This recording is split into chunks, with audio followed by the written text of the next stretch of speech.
Hello and welcome to the official podcast of the International Physical Literacy Association, the birthplace of physical literacy. My name is Kirk Bowyer and I talk to amazing people in the field of physical literacy. And today I'm talking to Dr. Lawrence Foweather, Associate Professor in Physical Activity at the Liverpool John Moores University. Welcome, Lawrence. Hi Kirk, thanks for having me. No, thank you for coming on. Your background is fantastic. I can't wait to unpack everything that you've been researching and done in your career.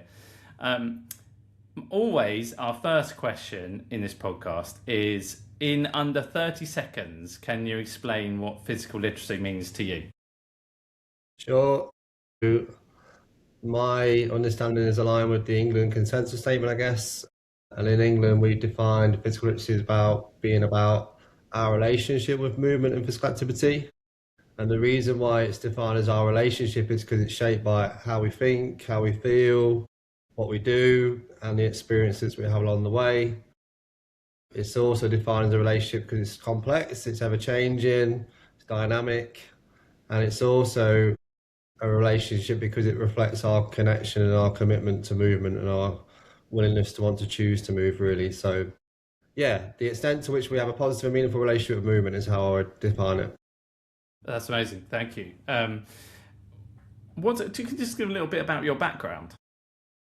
Yeah, sure. So I'm a researcher and lecturer in physical activity. Most of my research interests are around children and young people. So for a long time, I've been looking at factors that influence why children and young people are active or not, and also looking at ways in which we can support them to be more active.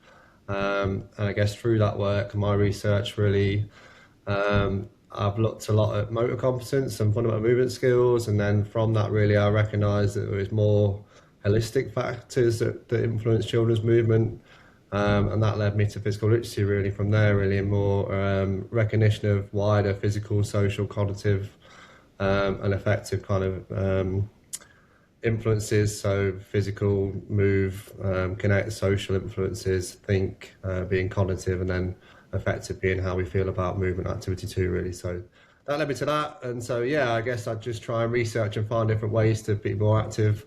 And part of my work involves co-development, co-production, so working alongside professional practitioners to try and produce solutions, again, to try and remove barriers and so on. And although I do have a children and people interest, physical literacy is relevant across the life course. So I do some work in older age groups, just not as much as well. What would you? It sounds like this research is really needed. What do you think is the main factor of inactivity in children? We start with children. Or is it a combination of factors? Oh, it's a huge combination of factors, right?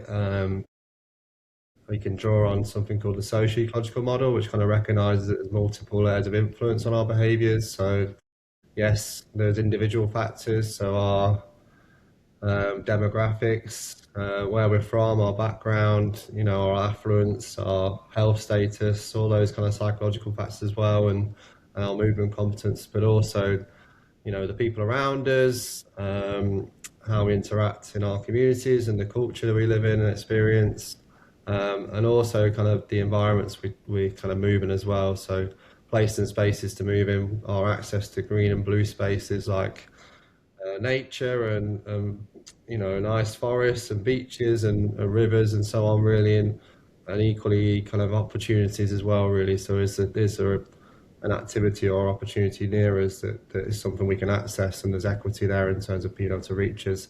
And then there's all the different policy level factors as well. The government obviously will drive our behaviours as well at the same time. So there's a huge range of different influences. It's why it's so hard to shift the dial on children's movement and adults' movement as well, right? There's always different structural barriers as well.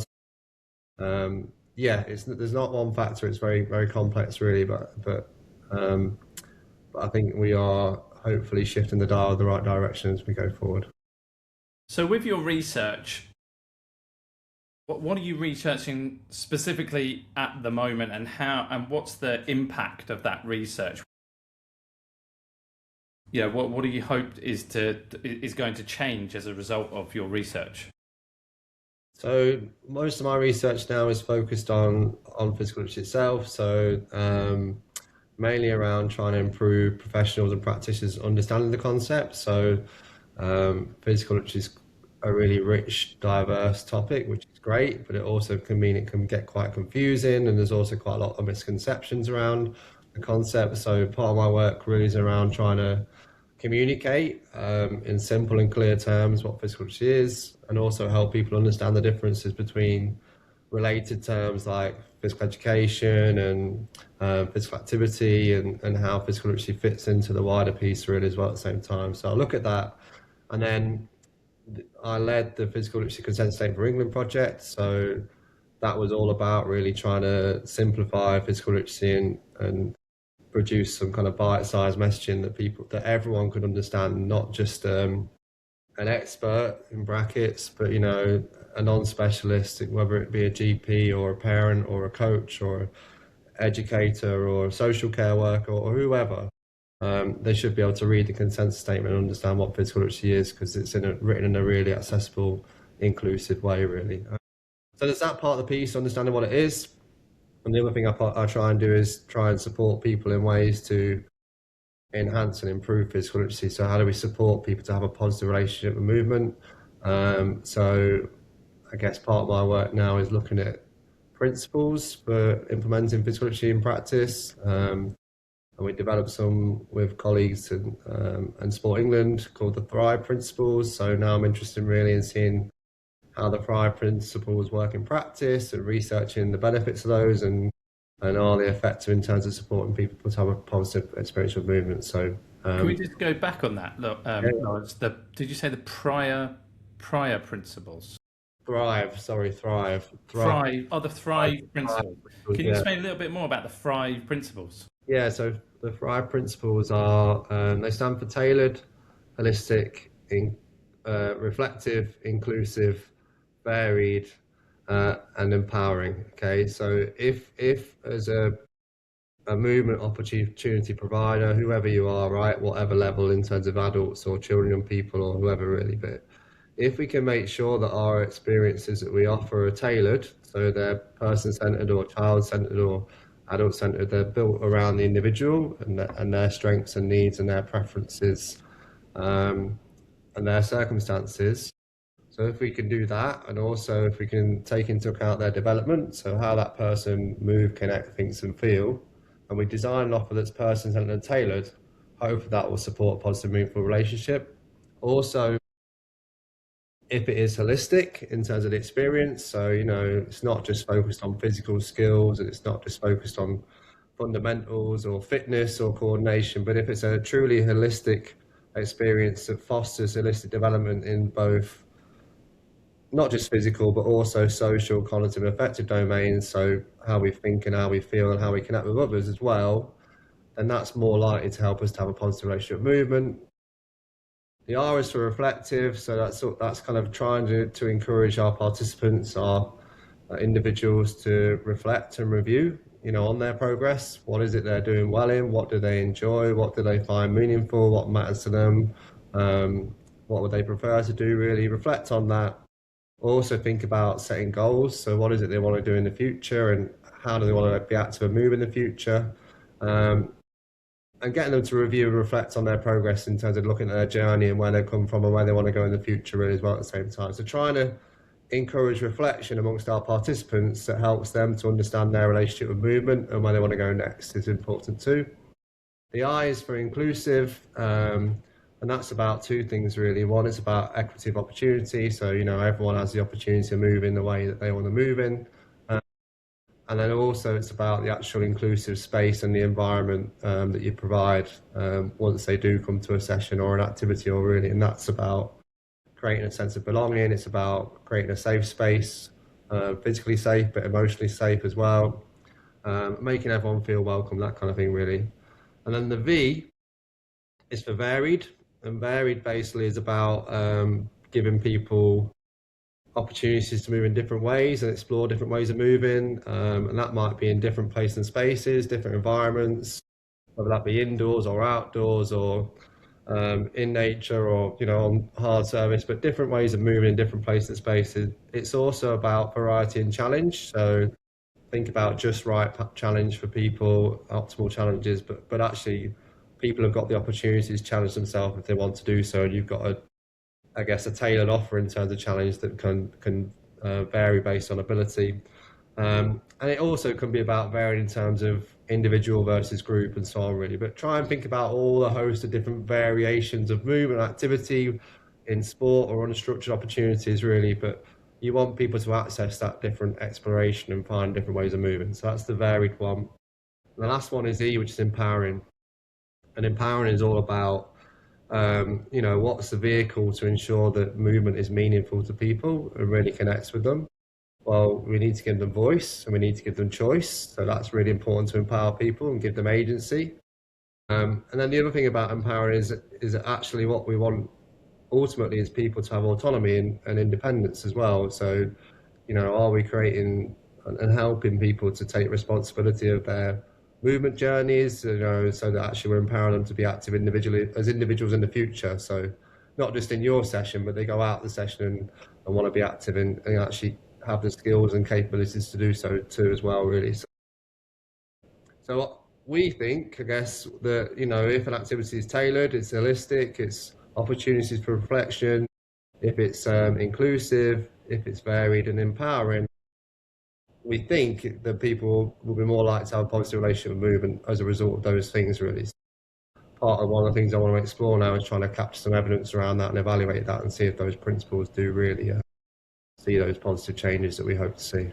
So if you're running a coaching program, for example, say you're a soccer, say you're a football coach or whatever, can you take that Thrive model and compare it to your to see if how you fit, Yes, how your program fits into that?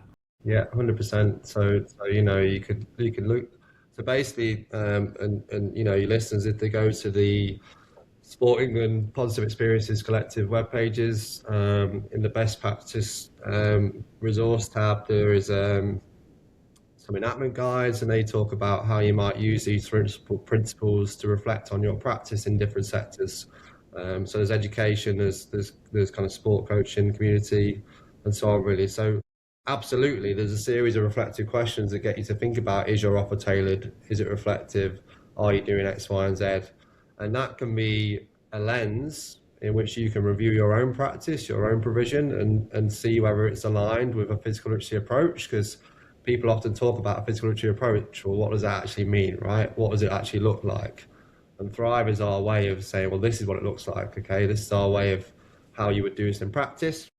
But equally, it could be from a policy lens as well, or a system lens as well, because, yes, it's relevant for the coach, the educator, the practitioner, the professional on a session by session basis, but you might take that step up and look at the overall curriculum or the overall offer, the scheme of work or the session goals, and look at that from a Thrive perspective as well, really, and see if actually Thrive is intentionally built into the kind of the offer, I guess. So Yeah. the intentionality is key, really. So I think sometimes people, and if I take holistic as a good example, people will think that if you just focus on the move domain, so the physical competence domain, all the other domains will just naturally occur by themselves, right? If we just focus on the physical competence part, actually people will connect better, they'll think better about movement, and they'll also feel better about movement, right? They might have more, but yes and no, right? So we have to intentionally support all those different domains of movement. We need to support not just how people move, but how they think and feel about movement, and that needs to be intentional in our approach, really. We need to think about how we group people, how we help people to understand the game and the rules and the tactics and the strategy, and how we help people to understand about resilience and problem solving and all those kind of things. We need to be intentional about these things rather than just kind of letting them happen by chance, because they might not happen by chance. That's really interesting. You were one of the writers of I think you've already touched on it, actually, the physical literacy consensus statement for the England project, right? England project? Is that England, so So I didn't write it. I led the project, but the great thing about the physical literacy consensus statement for England was that it was written, co-produced, co-developed by about 60 individuals who are our expert panel, and they were from 50 different organisations. So it was a genuinely collaborative, collegiate effort, which was great. And I think the beauty of that approach is that you almost create this army of advocates for physical literacy by bringing so many people along when you're on the way. But the other great thing about that approach is it's really hard to disagree with anything in the consensus statement, because when you get 60 individuals from 50 different organizations agreeing to something, Yeah. generally it means that, it's got to be pretty sure that there's consensus there really in it. So, I challenge anyone really to read the consensus statement and say, I don't agree with that. That's not right. I think that what I'm really proud of is we've produced something that's really clear, but also, yeah, there is acceptance really amongst the sector that this is the right direction to go in, and people are supportive of the messaging and so on really as well at the same time. I think that's testament to the amount of people involved along the way. Can you remember the first time that you heard of the term physical literacy, and what, because it must have changed your life in terms of what you do now. Yeah. I mean, I would say probably the first time was maybe like 2010-ish, around that kind of point Yeah. in time, really. And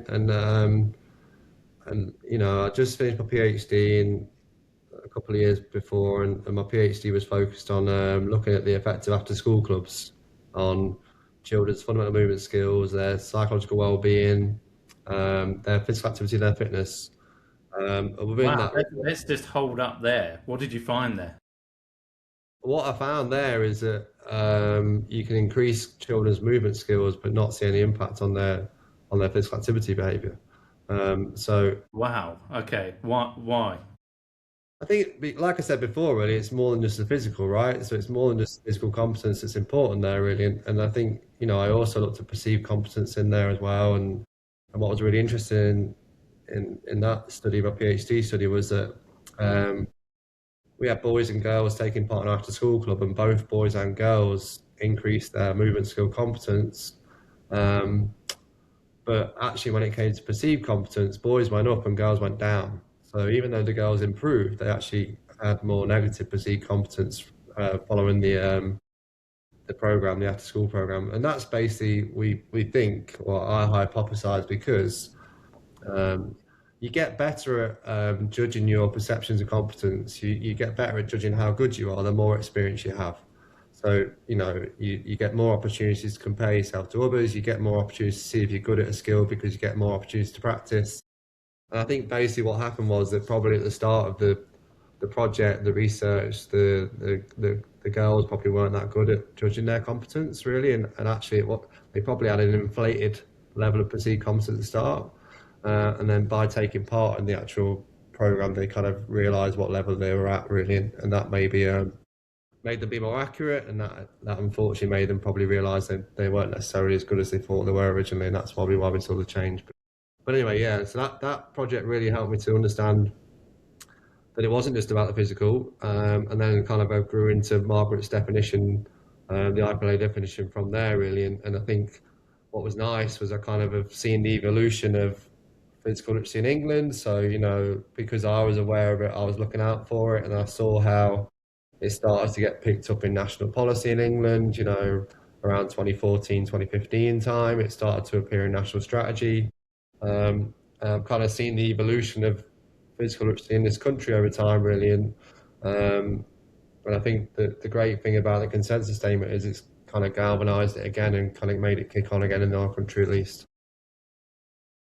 Can I ask your own relationship with physical activity, movement, and physical literacy as it stands right now, and how that's changed maybe over time? Yeah, it's good. It's a good question to ask, really. You know, I'm a someone who teaches and researches physical activity, right? So I'm one of these freaks, I guess, really, in terms of the general population, in terms of like, love being active. I think I've got okay physical competence now. I think I'm midlife adult, so I've got more injuries and my issues really. So I think that I will always think and feel really positively towards movement. I guess the challenge for me has been around the actual act of movement at this stage in life, really. So I think got a young family, you know, got limited time. So actually, probably what I've seen is whereas I've probably had a very active childhood, very active in terms of young adult age, really. In this point of life, probably not as active as I want to be, really. So I would say my how I think and feel about movement's great. I try and this is about probably how you know although you might choose to move, sometimes there's barriers and structural things that are in the way that make it more difficult to do, right? So for me personally, at this point in time, I've got probably a few barriers in the way that make it more difficult to move in ways that I want to move really as well at the same time. So yeah, I've I'm fortunate really. I've had very positive experiences in sport and activity and movement throughout my life, which gives me a positive outlook on it really, and that's probably something that we always tell our undergraduate students, right? And so I teach on sport and exercise science, and I say to our students, "You guys aren't the norm, right? You all love sport, you all love exercise. That's not what it's like for most people who are adults in our country. So it's important they get a sense of that really, and recognise that not everyone's had this positive relationship with movement that they have, and I have. You mentioned you've got a young family now, and I think one of the things you said at the top of the podcast, at the start of the podcast, was the people of influence around you and the impact they have with your relationship with physical activity. Um, as a dad, and as probably their most person of influence is you and your partner probably, right? Is how does that how are you trying to influence your kids to be physically active and love physical activity? I think opportunity is really important in this age group, really. So my kids are 5.5 and 3, so quite Okay. young. Yeah. But I think the key is opportunity and variety and opportunity really as well at the same time. So, we do a lot of taking our kids out for walks. We've got a dog, which obviously forces us to go out as well at the same time, which sometimes is great because you need that kind of push to get out the door as well at the same time. But going for long walks and obviously, like most parents of young kids, spend a lot of time in parks and playgrounds and those kind of spaces really at the same time, getting outside as much as possible. And then kicking around the garden, kicking around the wall kind of stuff really as well. Then my partner, she does a lot of park run kind of stuff, so she'll often take them to park run and kind of run around there. Okay. Because of my osteoarthritis, I find it a bit difficult to run these days, so it's not one for me, but one that she does, and they love doing that as well. Okay. So I think the key thing for young age groups is about opportunities and giving them a chance to explore different ways of moving in different contexts and kind of exploring their movement possibilities. I guess really is a good way of putting it in terms of and it's about play, isn't it? At that age really. So like although my 5.5 year old, he has just started playing for a football team. And already it feels quite competitive and structured and probably Wow. like a bit. 5.5 and playing for a football team. Yeah, well, hey, I live in Merseyside, so Yeah. Okay. football dominated part of the world.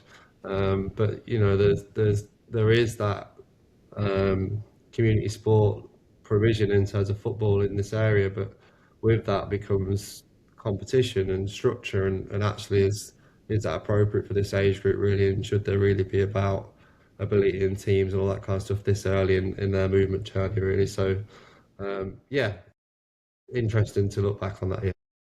That's interesting because we said about the Thrive model, and we were talking about coaching programs, and if you were running a coaching program, then how you can compare your program to the Thrive definition there. Do you find it quite difficult to bite your lip and not kind of get involved with that kind of, especially when your kids are involved? Yeah, definitely. I think that when the priority is not on enjoyment, meaning, and value, because Yeah. ultimately that's the most important driver of our movement, and it's going to helps us choose to move and it helps us want to be active in the future, really. But when it's not about that, and it's about winning or it's about competition, really, and I'm not sure that's the right message, especially for this age group, really.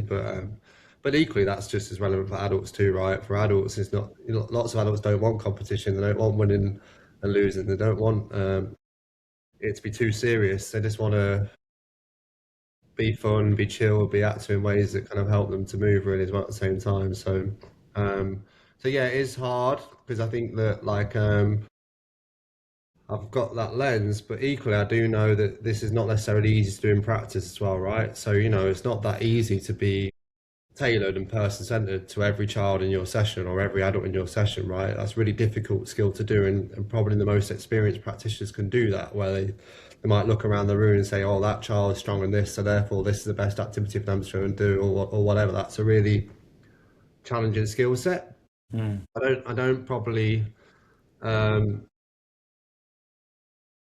I don't probably have a lack of awareness about how difficult it is to do these things in practice, but I do think that sometimes when the intention is wrong and maybe not something that's going to support our participants to have a positive relationship with movement, yeah, it's probably a bit more challenging. What do you think is the biggest misconception around the definition of? What do you think the biggest misconception is of what physical literacy is? I've got a LinkedIn post actually, so if anyone follows me on LinkedIn, they look at my post. I've got a post where I've done 10 misconceptions about physical literacy on there, right? I So saw it the other day. It's amazing. yeah, well, so I think there's probably two big ones really. The biggest one is basically that physical literacy is around fundamental movement skills, or it's just around physical skills, right? Yeah. Um, but I guess what we've done in England really is try and really zoom in on what it actually is, and by defining it as our relationship with movement, what we're saying is it's more than just your ability to be active. It's deeply personal, it's complex, it's ever changing, it's dynamic. It's not something that you can just master and reach this kind of fixed state of ability, really. So I think the biggest one is around that, and that's understandable because of the terminology, physical literacy, right? Like it's understandable, really. But I do think that there's more awareness around it being more holistic than that now, and I do think that that's improving as we go through the years. And I do think that there's more, when we see different consensus statements throughout the world internationally, almost all of them so far have had multiple domains, not just a physical domain, right? So where there's consensus, it's always about holistic development. So that's probably the main one, really. And then probably a more recent topical one for me is around, and this is mainly from what I hear and see in England, is this perception that physical literacy is only about the holistic benefits that you get through movement. So sometimes you might think of that as being physical literacy as being a move to learn concept, or a move to grow concept, or a move to thrive concept. It's about personal growth and development and all those things, really. And that's absolutely true. It is all those things. But, and this is the important thing that sometimes is being missed in England, it's also about holistic development in terms of capabilities. So we need to support people physically in how they move. So yes, fitness, yes, strength, yes, coordination, yes, movement skills, all those things that help us to move physically. But it's also about holistic development in terms of how we feel. So supporting our motivation, our confidence, our resilience, our emotional regulation in the moment as well. It's also important in terms of how we think. So like I said before, knowledge of rules and tactics and strategy, understanding about the benefits of movement for us, the opportunities to be active, all those kind of things. And it's important for how we connect. So actually having communication skills or leadership skills or relationship skills are important to help us to move as well. So, it's interesting because there's this perception in England about it being about holistic benefits. But when you look at the international literature, the IPLA definition and so on, really, most definitions of physical literacy, and in our work, we found 23 different international definitions. Most of them basically are around the capability to be active. So they're all focused on the learn to move kind of aspect, if you like, really, rather than the move to learn or grow or thrive aspect. Yeah.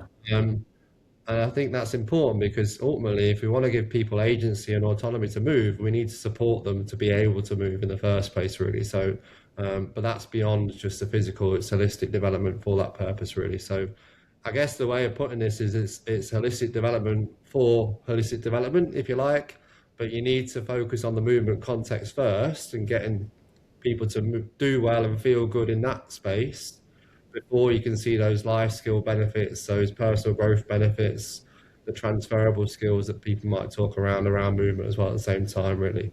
So that's probably a more recent misconception that I'm hearing and feeling in England. Don't know how international that is, but that's something we feel here. Yeah, and I saw the post you referred to on LinkedIn. I saw that post, and obviously I've been aware of your work before and tried to get you on the podcast through Nat.